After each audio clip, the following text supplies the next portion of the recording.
Shashi sir, आखिर समस्या क्या है? भाई स्वीकार करें कि गृह मंत्रालय सही से काम नहीं कर रहा है या सही हाथ में नहीं है, तभी तो गौरव गोगोई और उनकी पत्नी पे जो आरोप लग रहे हैं वो लगाए जा सकते हैं। अन्यथा की स्थिति में कैसे इतने समय से आप यही कर रहे हैं? या दूसरा, ये साफ तौर पे दिखता है कि आप सिर्फ और सिर्फ झूठ बोलते हैं, लगातार झूठ बोल करके अपनी सियासत चलाते हैं, उसी से आपकी सियासी दुकान चल रही है। और ओवरऑल ये सारी चीजें जो डेलीगेशन चल रहा है उस पर भी एक छोटी बात मैं कह लूं शशि जी, आपकी परमिशन से। ऐसा है जहां तक हेमंत बिस्वा शर्मा का तो हमने बात की, लेकिन मुझे गौरव गोगोई पर भी आश्चर्य होता है। भाई इतने दिनों से इतनी बड़ी तोहमत लगा रहे हैं, आप उनके खिलाफ बदनामी का दावा क्यों नहीं ठोक रहे हैं? आप क्यों नहीं कोर्ट में जा रहे हैं इनके खिलाफ? आप क्यों इतना, why are you letting him cheaply? आपने तो अभी तक कोर्ट में जाना चाहिए था। आपकी इतनी बदनामी हो रही है, आपने कोर्ट में जाना चाहिए। आप क्यों नहीं कोर्ट में जा रहे हैं? आप इतने आसानी से इनको क्यों छोड़ रहे? ये भी एक सवाल गौरव गोगोई से पूछा जाना चाहिए, ऐसा मुझे लगता है। बिल्कुल बिल्कुल जी। शशि सर। राम प्रकाश जी, बात ऐसी है ना, जैसे पुलवामा हमला हुआ तो कैसे आतंकी घुसे गृह मंत्रालय को पता नहीं चला। पहलगाम में 4 आतंकी घुस के आराम से इत्मीनान से धर्म पूछ के मार के चले गए, वो अब तक आजाद घूम रहे। कैसे आए कैसे गए ये अभी तक गृह मंत्रालय को पता नहीं है ना।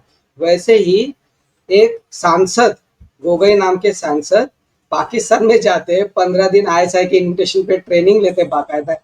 उनके पत्नी को किसी एनजीओ से फंडिंग हो जाता है, गृह मंत्रालय को मालूम नहीं है, लेकिन हेमंत कुमार विश्वा को ये जो असम के सीएम है उनको जानकारी है। तो अगर ये परिस्थिति है, इसको हाइपोथेटिकली हम लोग मान के चले, अगर ऐसी परिस्थिति है तो तुरंत इनको घर में बिठा देना चाहिए। हमारे आधुनिक जो भी आयरन मैन, जो भी लोह पुरुष, जिसको जो भी कहे आप, है ना, उनको तो अभी पद पे नहीं रहना चाहिए। तो ये एक क्लासिक केस बन जाता है और एक बार कि भाई गृह मंत्रालय पर बैठा हुआ व्यक्ति एकदम निकम्मा है, उसको सिर्फ सांसद और विधायक खरीदने आते हैं, सरकारें गिराने आती है, वो गृह मंत्रालय संभाल नहीं सकता, अगर ये आरोप सच है तो। एक दूसरी बात, हेमंत कुमार विश्वा का भी बहुत मुझे अजीब लग रहा है।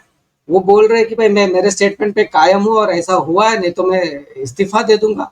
और फिर एविडेंस भी उनके पास है, और एविडेंस का वो पब्लिक डोमेन में लाने वाले 20 सितंबर को। भाई अभी मई खत्म नहीं हुआ है, तो जून जुलाई अगस्त और 20 सितंबर, ऐसा कोई ISI ने आपको क्या सेटिंग करके दिया है, मैसेज रखा है कि 20 सितंबर को आपको सारे एविडेंसेस दे दूंगा, फिर आप उसको उठा लेना?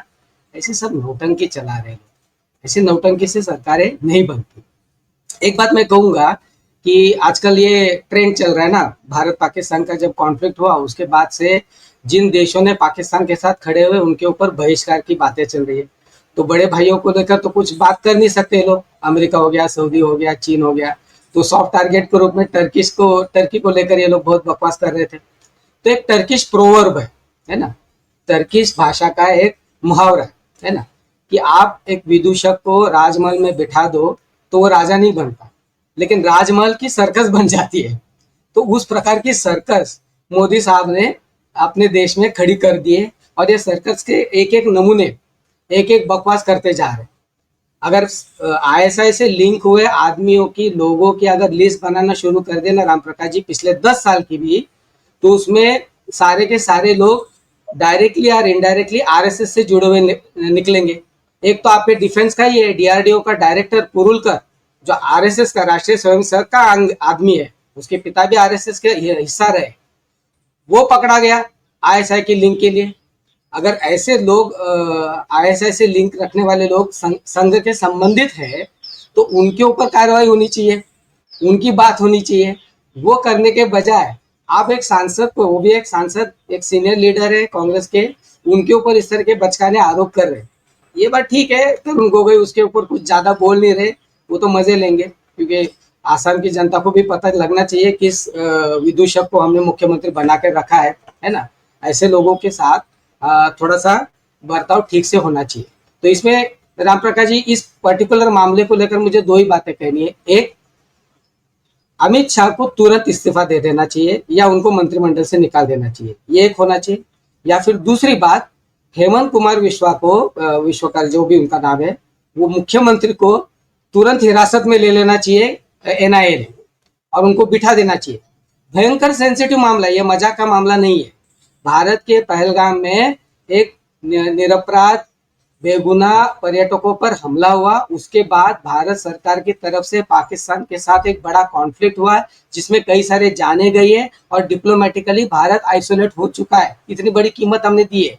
इस बैकग्राउंड पर अगर एक असम का भाजपा का मुख्यमंत्री इतने गंभीर आरोप अगर करता है तो उसको बहुत ज्यादा गंभीरता से लेकर एनआईए के पास उसको बिठा देना चाहिए, बोलना चाहिए कि भाई तुम्हारे पास क्या क्या प्रूफ है, लाओ सामने, क्या हुआ नहीं हुआ, कहाँ चूक हुई, लाओ सामने।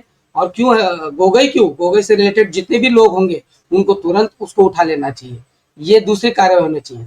अगर ये नहीं होता है तो राष्ट्रद्रोह के आरोप में ये मुख्यमंत्री को भी अंदर ले जाना चाहिए, क्योंकि ऐसे समय में इस तरह के बचकाने आरोप करने का मतलब होता है कि भारत के भीतर की एकता, अखंडता, शांतता, ये सारी चीजों को लेकर आप खतरा कर रहे हो। तो राष्ट्रीय सुरक्षा कानून जिसके तहत आपने कितने सारे बेगुनाह लोगों को अंदर डाला है सोशल मीडिया के मामूली ट्वीट के ऊपर, है ना, ऐसा अगर इतनी कार्रवाई आप लोग ने की है तो इस तरह के गंभीर आरोप करने वाले मुख्यमंत्री को तुरंत हिरासत में लेना चाहिए। इससे कम की बात हो नहीं सकती। जी शशि सर, ये जो डेलीगेशन की बात हो रही है कि दुनिया में आतंकवाद के मुद्दे पर पाकिस्तान को बेनकाब करेंगे, क्या वास्तव में बेनकाब करने जैसी कोई बात है? दुनिया क्या पाकिस्तान के आतंकवाद के बारे में जानती नहीं है, या ये फिर एक और दिखावा है कि इस सवाल से बचा जा सके कि इस बार जो कार्रवाई होनी थी उस कार्रवाई में आपने क्या पाया है, क्या खोया है, सच क्या है? जैसा भी विवेक सर ने कहा कि भाई पहलगाम के आतंकी कहाँ हैं, इस पर कोई जवाब देना चाहिए ना किसी न किसी को। तो ये डेलीगेशन भी सिर्फ उसी के लिए बनाया गया है। राम प्रकाश जी, ये एक तरह से मान लिया है मोदी सरकार ने कि वो डिप्लोमेटिकली आइसोलेट हो चुकी है। इसका इतना ही मतलब बनता है, क्योंकि ऑल पार्टी डेलीगेशन सभी राजनीतिक दलों के लोगों को विदेशों में आप डेलीगेशन के रूप में क्यों भेज रहे? उसकी वजह क्या है? अगर पाकिस्तान आतंकवादी देश और ये बात आपने सभी मंचों पे ठीक से रखी है तो उसके बाद तो ऐसी कोई जरूरत नहीं पड़ती है। आपको अभी समझाने के लिए जाना पड़ रहा है कि पहलगाम में जो हमला किया वो पाकिस्तानी आतंकियों ने किया, हमने जो हमले किए वो पाकिस्तान के टेरर कैंप पे हमले किए, पाकिस्तान की भूमि पर नहीं किए, वगैरह वगैरह। ये समझाने के लिए आपको लोगों को भेजना पड़ रहा है। इसका इतना ही मतलब बनता है कि मोदी साहब इतने वर्षों से जो 70-75 जितने भी देश घूम रहे बार बार, उनमें से कोई भी देश हमारे साथ खड़ा नहीं हुआ। परराष्ट्र नीति पिछले 10-15 साल में इन्होंने पूरी चौपट करके रखी है। हमारे आसपास कोई भी हमारा मित्र राष्ट्र रहा नहीं है, यह हकीकत बन चुकी है। अच्छा, ये चाणक्य की बात करते हैं तो कौटिल्य का अर्थशास्त्र इन्होंने पढ़ लेना चाहिए। कौटिल्य के अर्थशास्त्र में परराष्ट्र नीति को लेकर एक साफ बात है जो हमने पढ़ी है, वो ये है कि भाई शत्रु का शत्रु हमारा मित्र होता है ना। तो ये नीति को तो पाकिस्तान खरा उतरा। हम क्या कर रहे हैं? हमने श्रीलंका को दूर कर दिया, बांग्लादेश को दूर कर दिया, नेपाल को दूर कर दिया, वो मालदीव उसको भी दूर कर दिया, इतना छोटा राष्ट्र। ऐसा जब आप लोग व्यवहार करते हैं तो इंटरनेशनल फोरम पर बराक कहने से या ट्रम्प इज आवर फ्रेंड, अब की बार ट्रम्प सरकार ऐसी बकवास करने से परराष्ट्र नीतियां नहीं चलती, ऐसे नहीं चलती। अब इसके बाद इन डेलीगेशन को भेजने के दो वजह दिख रही है। एक, इंटरनेशनली आप आइसोलेट हो चुके हैं, ये बात आपने मान ली है और उसको रेक्टिफाई करने की कोशिश करें, जो होने वाला नहीं। और डोमेस्टिक पॉलिसी में, घरेलू हमारी भीतर की राजनीति में भाजपा के भीतर भी मोदी शाह आइसोलेट हो चुके, ये भी एक हकीकत है। और राजनीतिक दलों के भीतर ऑल पार्टी मीट में भी ये दिखाई नहीं दिए। तो उससे जो नुकसान हुआ है उस नुकसान को थोड़ा सा लिपापोती करने के लिए, लोगों को दिखाने के लिए कि देखो हमने तो सबको साथ में लेके चल रहे, हम तो सबको बुला रहे, सबको हम भेज रहे, लेकिन राजनीतिक विपक्ष दल जो है हमको हमारा विरोध करता है। इस तरह के ओछी राजनीति करने की कोशिश इस बहाने से मोदी और शाह कर रहे हैं। तो डेलीगेशन भेज रहे हो, ठीक है, किस लिए, उसका टर्म्स ऑफ रेफरेंस क्या हो, किस देशों में किस तरह से वो जाने वाले, है ना।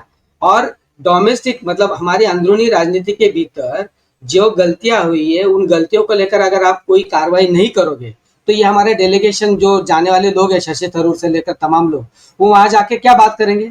अगर उनको मान लीजिए अमेरिका गए और अमेरिका ने पूछ लिया, ठीक है भाई आपके ऊपर हमला हुआ, मान लिया बहुत बुरा हुआ, आपने क्या एक्शन लिया, आपके भीतर जो इंटेलिजेंस फेलियर हुआ उसके लेकर आपने होम मिनिस्ट्री पे क्या कार्रवाई की, आपका होम मिनिस्टर बना हुआ है, तो शशि थरूर क्या जवाब देने वाले? बात ऐसी आती है ना। देखिए, मुंबई पर भी हमला हुआ ना, तो ये जो पहलगाम और पहलगाम के बाद की जो कार्रवाई है, उसकी आने वाले दिनों में तुलना मुंबई के हमले से ही होगी कि मुंबई के हमले के बाद सरकार कैसे व्यवहार किए, पिछली सरकार, और पहलगाम के हमले के बाद मोदी के नेतृत्व की अल्पमत वाली माइनॉरिटी बीजेपी सरकार कैसे व्यवहार की। इन दो व्यवहारों की हमेशा चर्चा होगी। ये कोई डिप्लोमेटिक पॉइंट गेन करने के लिए वाली बात नहीं है। मतलब राजीव गांधी के जमाने में अटल बिहारी वाजपेयी को उन्होंने यूएन में भेज दिया था, वो वाली बात नहीं है। ये दूसरी तरह की बात है। ये दूसरी तरह की बात ऐसी है कि ऐसे ऐसे लोगों को भेजो जो आगे आने वाले दिनों में हमारे साथ अगर खींच सको तो बेहतर रहेगा। तो वही एलिमेंट्स वो भेजे जा रहे हैं, है ना। उनका निर्णय भी उन पार्टियों के ऊपर छोड़ा नहीं जा रहा है। मतलब शशि थरूर को आप भेज रहे हो, इसलिए नहीं भेज रहे हो कि वो इंटरनेशनल रिलेशंस के एक्सपर्ट है, यूएन में रह चुके हैं और भारत की प्रतिमा को अच्छा ये कर सकते, इसलिए नहीं भेज रहे।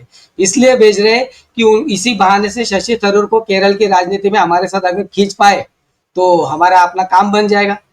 इतने नीचे स्तर पर ये लोग सोचते हैं। इनको राष्ट्र ही, देश ही, इससे कुछ लेना देना नहीं है। जी।